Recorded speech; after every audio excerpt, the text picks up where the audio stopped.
Okay, thank you very much. I had to restart, but I'm ready for action.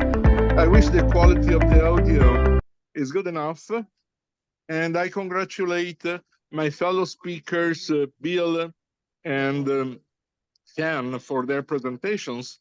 I will link to a couple of ideas they shared already, and then I will go on with my presentation. As you could see, the title of my presentation is simply the title of the seminar with a question mark. As a European, I grew up in an area of the world in which capitalism never existed for real. In practice, social capitalism for a European might sound like a relatively new name for something very old, which is something rooted in the tradition from Karl Marx to John Maynard Keynes. So the matter that, in a way, politics and social life rule markets, just like it is in Scandinavia or in Germany with the concept of a social Marktwirtschaft, which means socially based market economy. So if we think today of our current scenarios, it could be very risky to use the term social capitalism or social capital, because it might be a kind of new name for something old, while current debate on social capitalism should be very far away, both from Marx and from Adam Smith, because socialism and liberalism are very far away from their origins nowadays. So nothing new is under the sun if we still use the categories from Marx and from Adam Smith. In practice, the interference of the states became very risky and ineffective since the age of the tulips bubble. So we know that the social political control of the state on markets is very risky and dangerous. On the other side, we know that entrepreneurship meant as the little scale workshops, little scale enterprises very much connected to one man in command, do not leverage, do not scale, and normally do not work on the long run. Next slide, please. Moreover, if we want to think in terms of falsification meant in the meaning of Karl Popper, Karl Marx was completely wrong because it turned upside down elites and proletarians.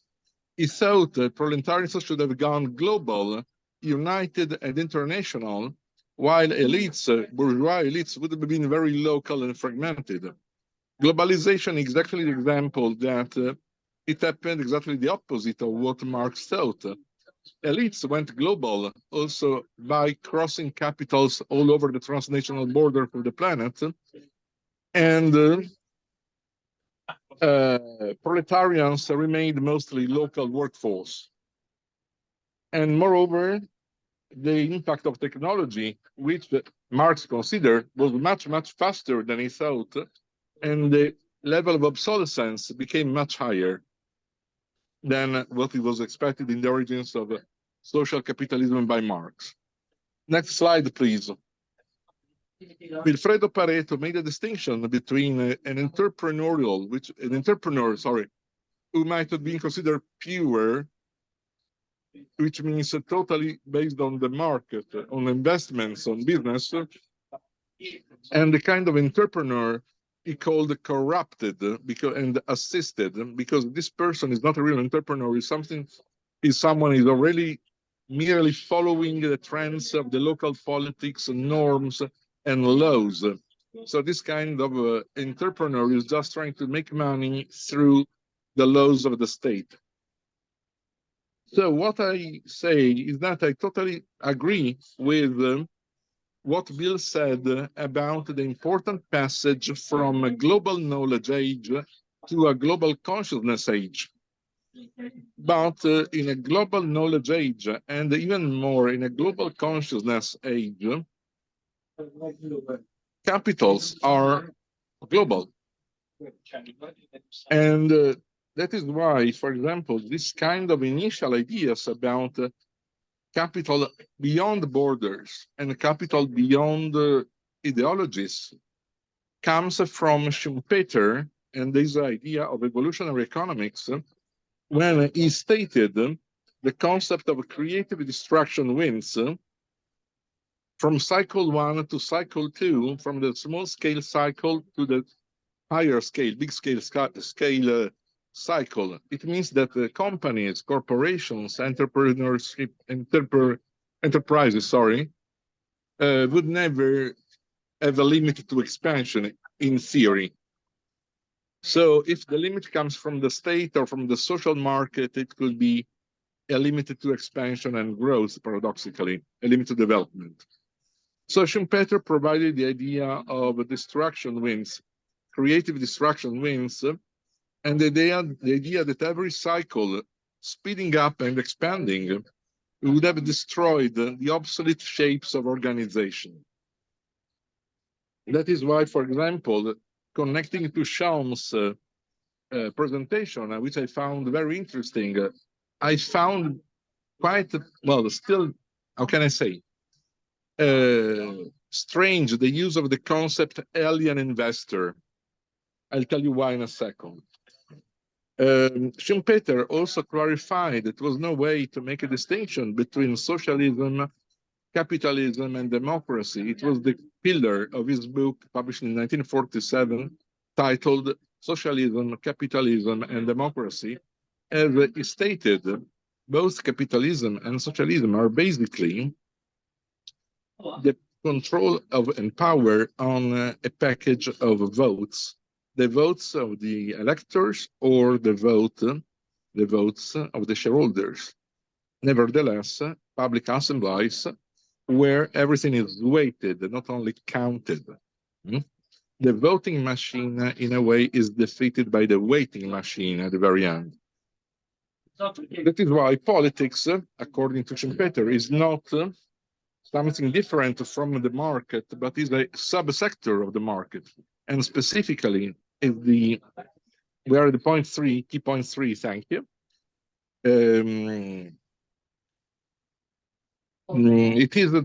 Politics is just a sector of the market dealing with the exchange and selling and buying of votes. Key point 3 help us to understand better the difference among system, process, function, and shape, which comes from Niklas Luhmann, basically. And in our case, we can understand that the socialism failed, and also the attempt to, how can I say, to interpret capitalism socially as a high risk of failure, because it would try to let a shape, a state, for example, manage a system, which is, for example, economics, which means that in practice, shapes which are much more contingent and obsolete than systems would try to control something which could not be controlled, like to try to put the wind in a bottle. For example, if we take a map, take a look at the map of the world in 1890, 1920, 1950, 1990, and nowadays, we see that the world order changed many times, and that the shapes, which are the bricks, just like the states, changed very quickly and very easily. Yugoslavia disappeared. Rhodesia doesn't exist anymore. Soviet Union doesn't exist anymore. So we cannot consider states as the controllers of the autopoiesis of the systems, because systems are much larger and powerful and faster than the shapes.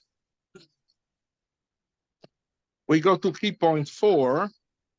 It is pretty evident also, as our friend Lutz Ledersdorf used to teach us, that since the beginning of the triple helix, then became a multiple helix, we tried to find a kind of alignment among different systems, like law, economics, politics, and science, for example.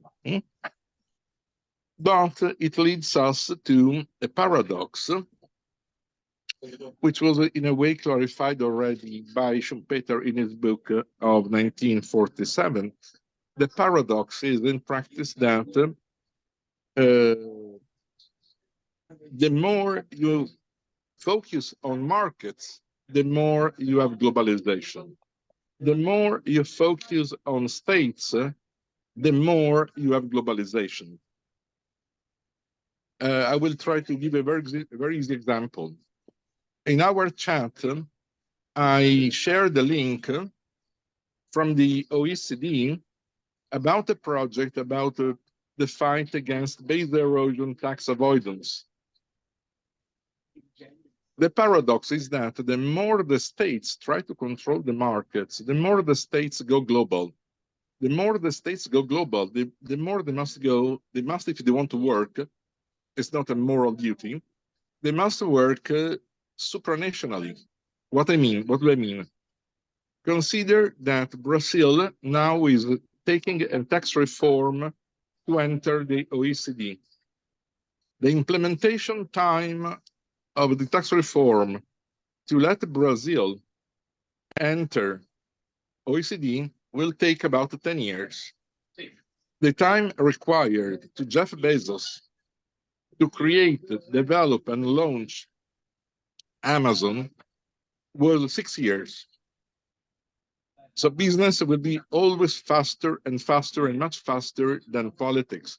It means that, paradoxically, an agreement like the base erosion tax avoidance agreement of the OECD would not work if it remains an international agreement as it is now, because the debate among the states would be too slow, too ineffective, and too political compared to the speed of business. The paradox is that if the states want to control the market and the business, they should become bigger than the biggest corporations, which means a kind of canceling of the states as leviathans, being concentrated, being convergent in a higher and bigger super leviathan, which could be as big as the most important business competitors. That's the paradox. So the more you go towards the markets, the more you have globalization, sorry. The more you go towards politics, the more you have globalization anyway. We go to the last point 5, which is called The Mystery of Capital, in honor of a famous book by Hernando de Soto. And that book stated among its most important concepts that capital is borderless and global, because capital is not based on work and products. It's based on intangibles. And intangibles like brands, patents, licenses, copyright, to become a real wealth and value, work, the more they turn capital into something abstract and formal, a kind of currency, metaphorically speaking, which might be spent everywhere. So the more states try to control business, the more they localize the legal shapes of capital, the more capital lose value. Just like a currency, you can use just in a small country and you cannot use elsewhere.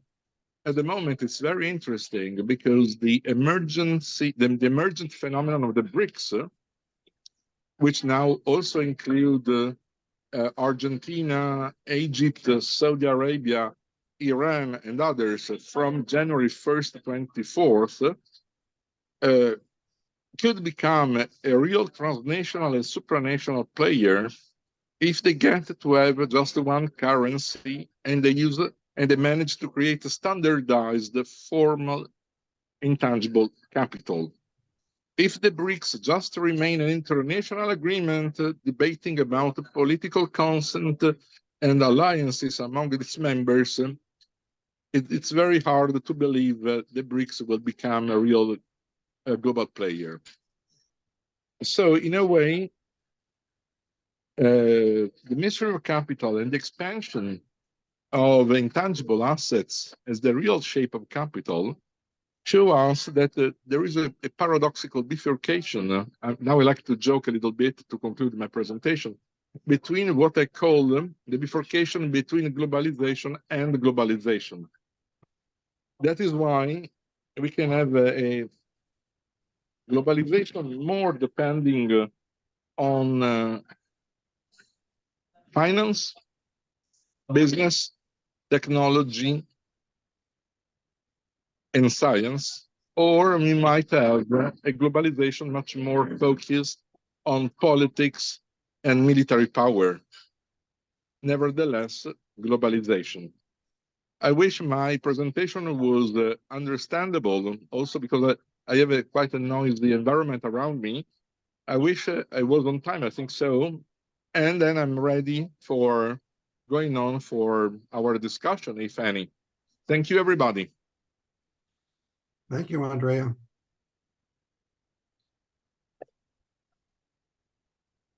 Oh, questions, please.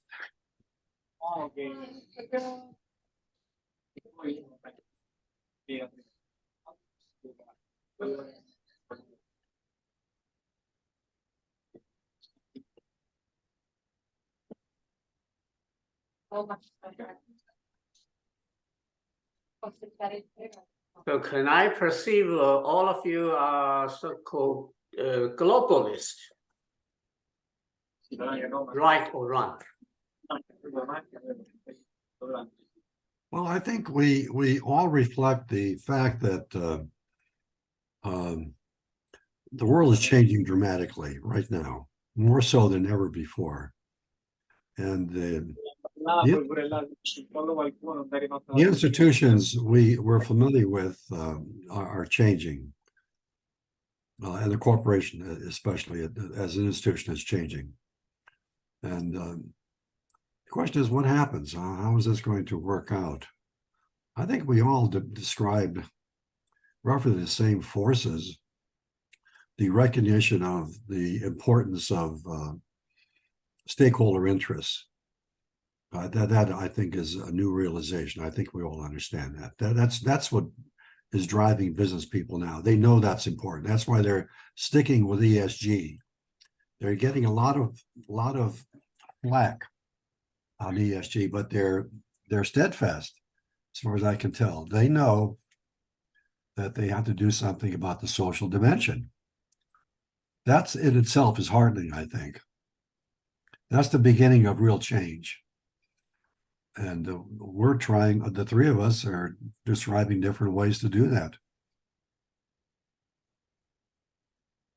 So would you agree or disagree the vision promoted by WEF, World Economy Forum? By who? World Economy Forum, that No. the very high profile. They describe the model I've been describing. It's the same thing. They talk about the model I described. Business executives do. The Skip LaFauve, I knew Skip LaFauve, the CEO of GM Saturn, when they were revolutionizing the car industry. It was amazing. They reached a point where they invited their car owners to come to picnics, and they would pay to attend. And they had thousands of their owners come there, all excited about the company.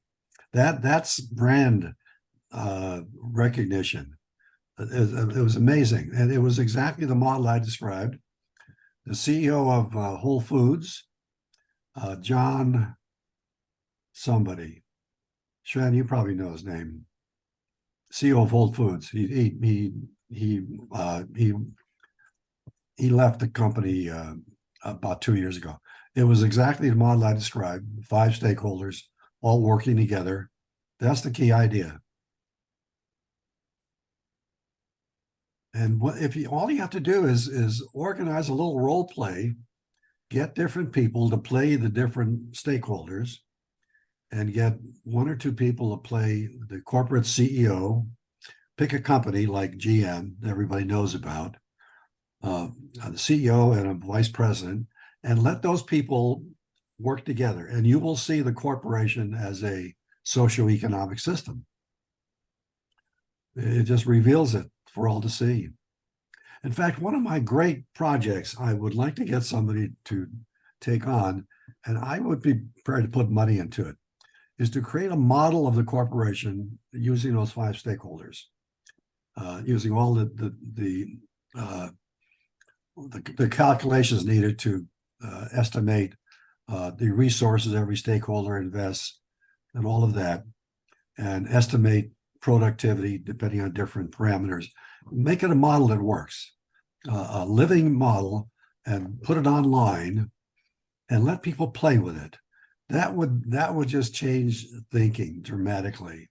If people could see the corporation as a socioeconomic system and manipulate its various parameters, see what happens. If you don't have anybody that would be interested in taking that on, I would be prepared to put money into it. Okay. It would be a big hit, I think. I think I'm going to actively push to find a good techie can help me create that model. Bill, I certainly would work with someone who is interested in trying to establish such a model from a biological perspective that would be consistent with what I know of biological systems from a mathematical perspective. All right. The question that I have it seems to me to separate all 3 of you is the vast difference in your use of terminologies. Yeah, that's right. You would use these sorts of semantic descriptions to create a consistent mathematical model. And so here the value of parameters would become important. Jerry, this is never going to be precise mathematical model. That's just not going to happen. Oh, I strongly disagree that category theory is so broad and general. Maybe. That if you can't fit it into category, you can't fit it into a language. It's that totally general. Well, my return on resources model would come close to that. The mapping the socioeconomic system, resource flows. That would move in the direction you're talking about. That's right. But I think you're exactly right. We're all speaking different languages. We have the same interest of a form of corporation that serves the public welfare as well as making money. That's our common interest. But we have different languages. Andrea's language was very different. Shann's is legalistic. That's right. That's true. That's one of the problems that has to be solved if this is going to work. There are lots of players. All of the people are committed to ESG, for instance, and they have to be brought together. It'd be a good theme for a conference to organize an international conference on getting all the players involved, seeing if they could hammer out a common model. Or let's do it. Let's do it.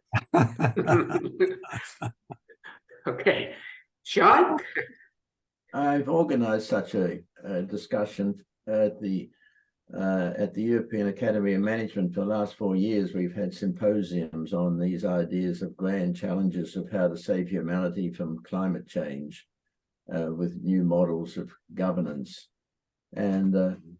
But academics are very much in their silos. I've got another one proposed that hasn't been I've got the Academy of Management ran a caucus for us in 1920 to fill this intellectual gap. It was interesting that they accepted the caucus. They agreed that there was an intellectual gap of teaching how to design corporate constitutions, because I see the power structure of companies need to be modified to avoid concentration of power. And that's where my major difference from Bill is, that I want division of power, which he doesn't want. And without division of power, you're not going to get the checks and balances. You're not going to get the requisite variety of communication, control, and decision making to cross-check to get accurate information. This is following Ashby and Shannon. Because management only hear the information which promotes them rather than their stakeholders, because of the incentives for bonuses and their pay. So I've been trying to operate in the mainstream management forums. I've got a proposition up in the European Academy of Management. I've got some leading people like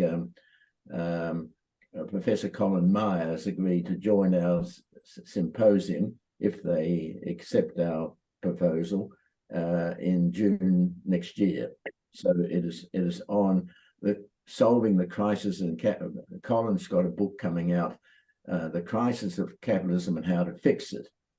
Another participant in that debate is the senior financial editor of the Financial Times, Martin Wolf, and he's agreed to debate this with Colin Meyer and myself.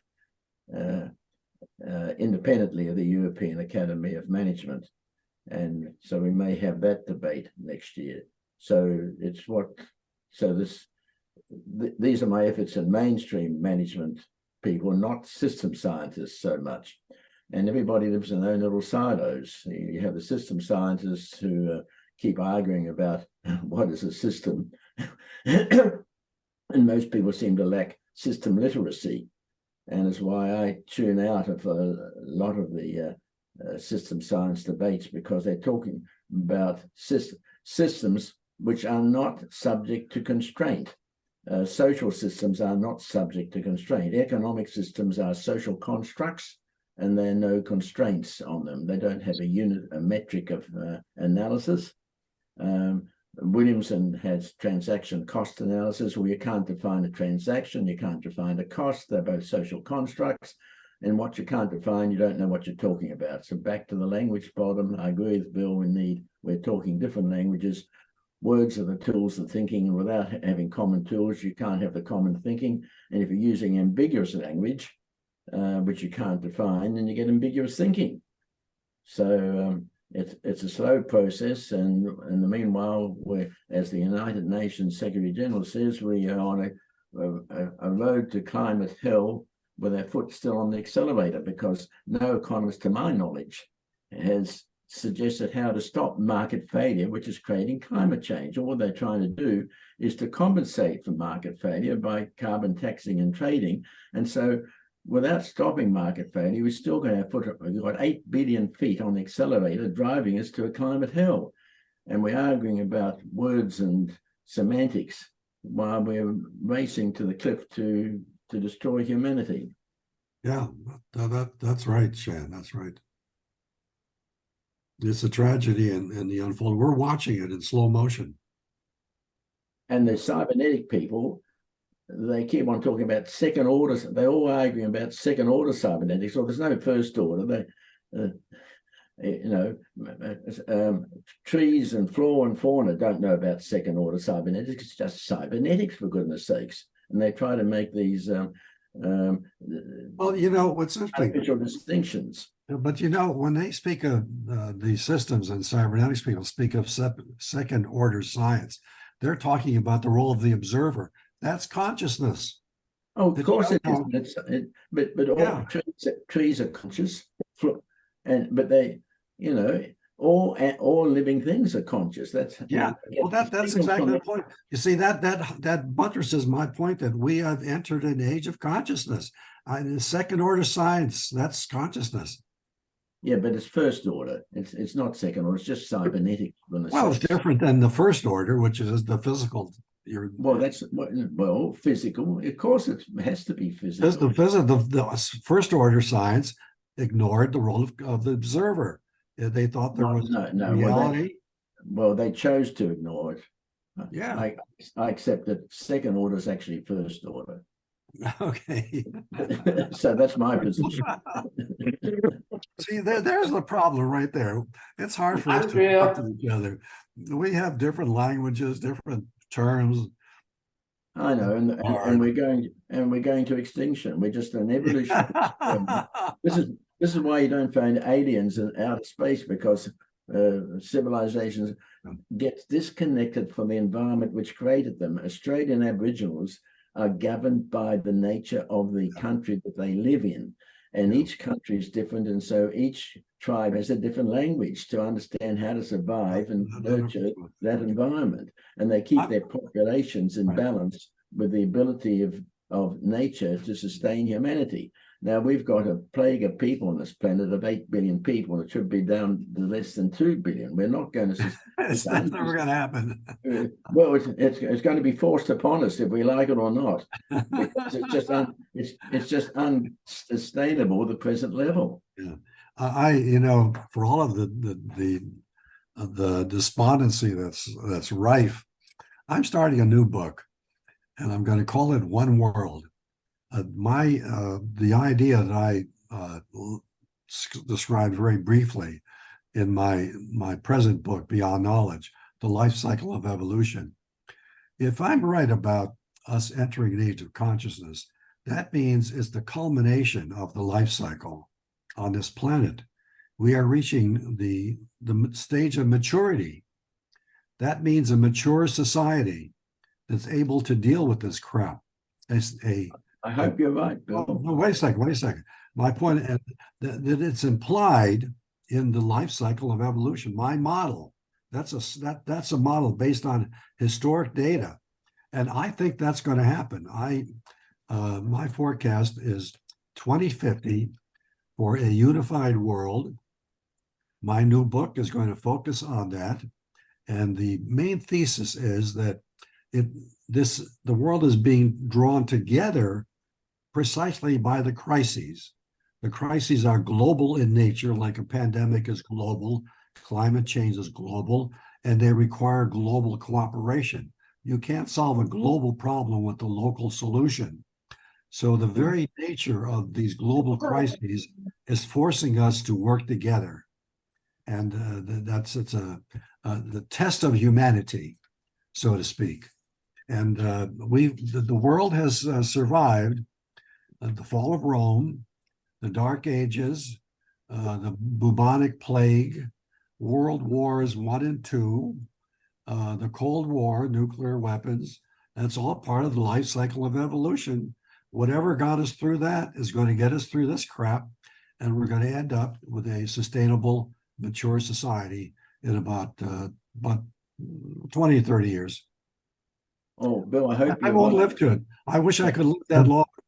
But I think I could live long enough to see the beginnings of a shift in consciousness. Well, you're doing a shift in consciousness.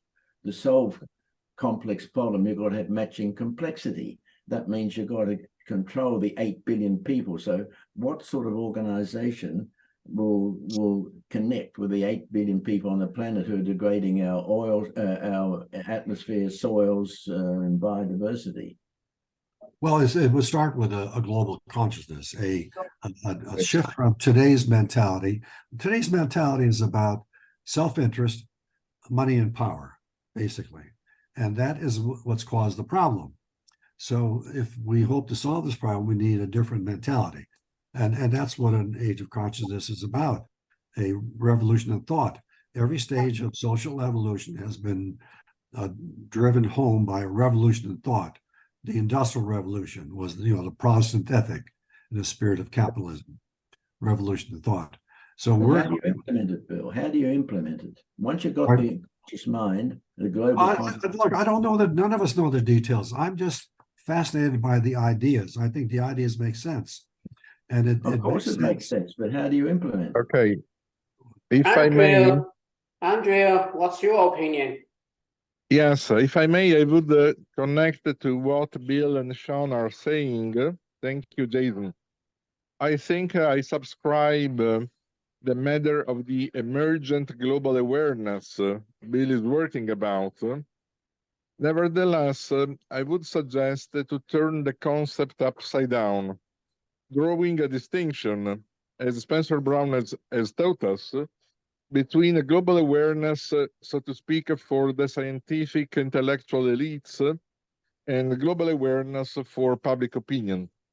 From the public opinion point of view, I subscribe Bill's point of view that it's a matter of learning that every global crisis is making us more and more aware of interconnections. But for scientists and scholars, the problem is not that we are going toward the global awareness through crisis, but simply crisis show us that we were already connected since the case. So that the Yes. interconnection on a global scale belongs already when the Neanderthals came to what now is called Italy, or from the first Homo sapiens came from Africa to Europe. So interconnections began at the very beginning of our species, and the global awareness is the awareness that we have always been interconnected, not Yes. that we are interconnecting now. For example, I always like to give a very basic example to my friends and my students, sometimes and also my colleagues. Do you know the Zuckertorte? The Zuckertorte is presented as a typical Austrian cake. You know it. Hmm? No. I think you know it. No. Nevertheless, you would have never had chocolate, you would never have had Zuckertorte without cocoa, which comes from the Native Americans. Then Christopher Columbus brought it to Europe, to the Queen of Spain, Isabel. It was a spicy food, and she didn't like it. So she sent the spicy food to the Dutch pastry masters, the chefs, to make it sweeter. They were not satisfied with the result, and so they asked for help to the Bavarian pastry masters. Then from Bavaria, it came to what now is called Austria. So when you think about a typical Austrian food like Zuckertorte, you have to understand that there is nothing typical. Because in that cake, in that pie, you find Austria, you find Bavaria, you find the Netherlands, you find Spain, you find Genoa with Christopher Columbus, you find the Native Americans. Yeah.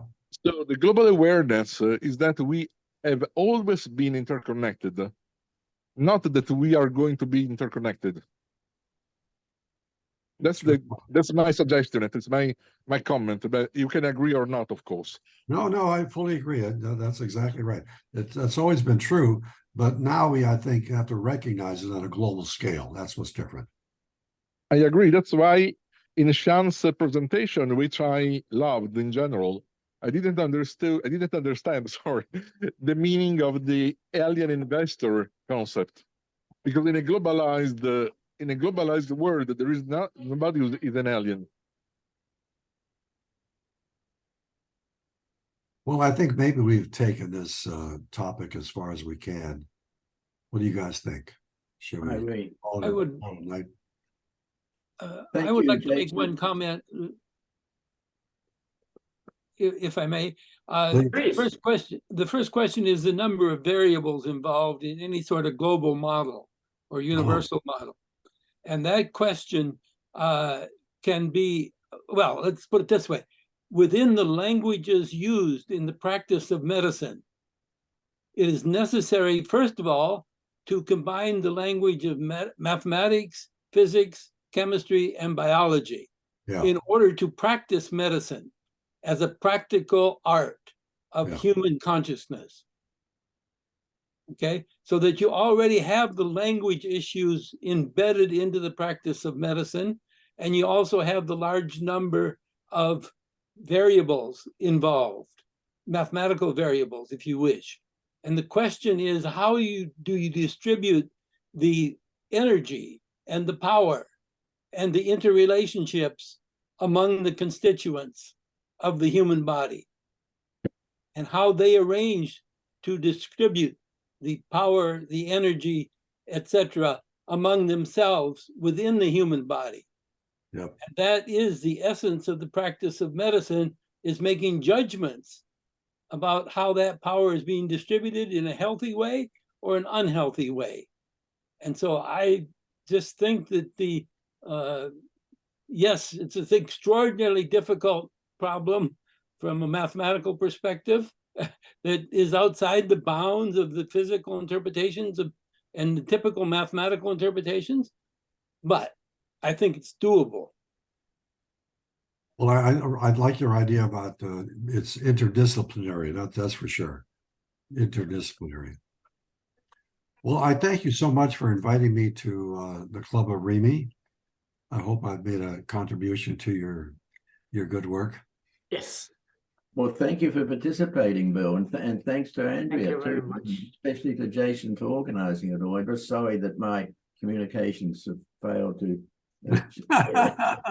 Did you notice that I sent you something in the chat box?